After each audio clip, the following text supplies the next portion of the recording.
बहुत अच्छे वक्त और बहुत बुरे वक्त में बस एक ही बात कॉमन होती है कि ये वक्त भी गुजर जाएगा। राधे कृष्ण दोस्तों।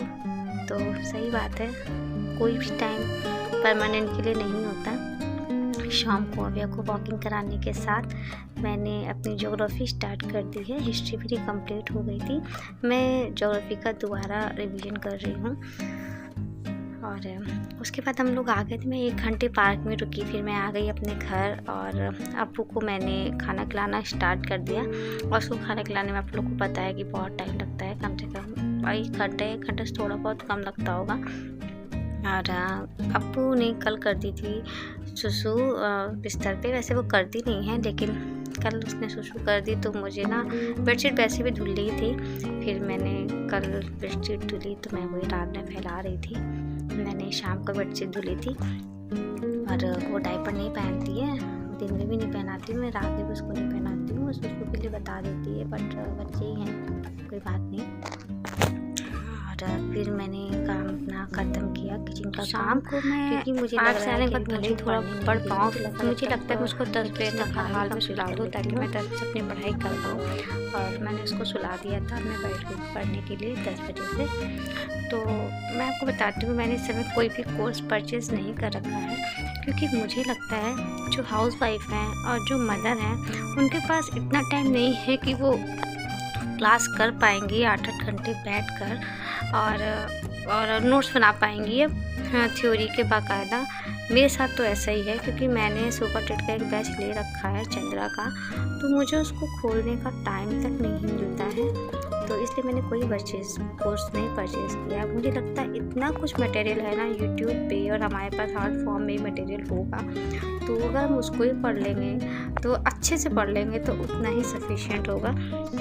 और कल मैंने अपने लिए बहुत आलस किया। मैंने थोड़े से ही चावल थे तो मैंने वो खा लिए और अपने लिए खाना नहीं बनाया शाम को। और मुझे रात में बहुत तेज़ भूख लग रही थी और इतना आलस था कि मैंने अपने लिए मैगी तक नहीं बनाई और यही स्नैक्स वगैरह खा रही थी, लेकिन तभी मुझे भूख नहीं मिट रही थी। और फिर अव्या जग गई थी, उसको सुलाना पता बहुत टफ काम होता है कि अव्या के साथ लेटने के बाद दोबारा उठना।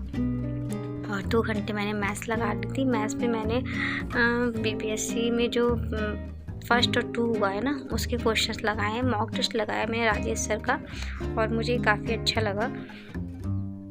और उनका एक मॉक टेस्ट है कोऑर्डिनेट ज्योमेट्री का, तो उससे कोऑर्डिनेट ज्योमेट्री में रिवाइज हो गई। मुझे बुक से नहीं पढ़नी पड़ी, मुझे लगा मैं और मॉक टेस्ट से मुझे सारे रूल्स मेरे रिवाइज हो गए हैं।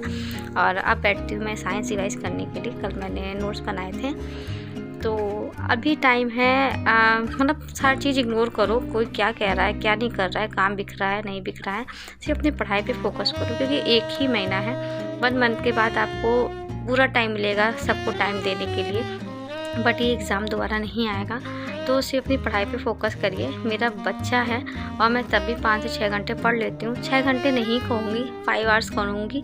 6 घंटे तो बहुत मुश्किल से हो पाता है, लेकिन हाँ 5 घंटे आराम से हो जाता है। मैंने क्लास स्टार्ट की है आज बीपीएससी और 2.0 की 5 घंटे की क्लास है साइंस की।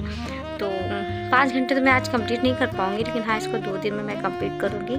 कल है संडे, तो कल सिर्फ रिवीजन होगा, कल मैं कुछ नया नहीं पढ़ूँगी।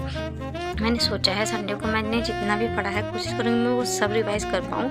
और कोर्स परचेज़ आपके पास टाइम है तो आप कर सकते हो, लेकिन मेरा मानना है जो मदर है वो अब 8 घंटे 9 घंटे नहीं पढ़ सकते, क्योंकि कोर्स लेना ही इम्पॉर्टेंट नहीं है, उसके बाद उसके नोट्स बना के उसको रिवाइज़ भी करना है।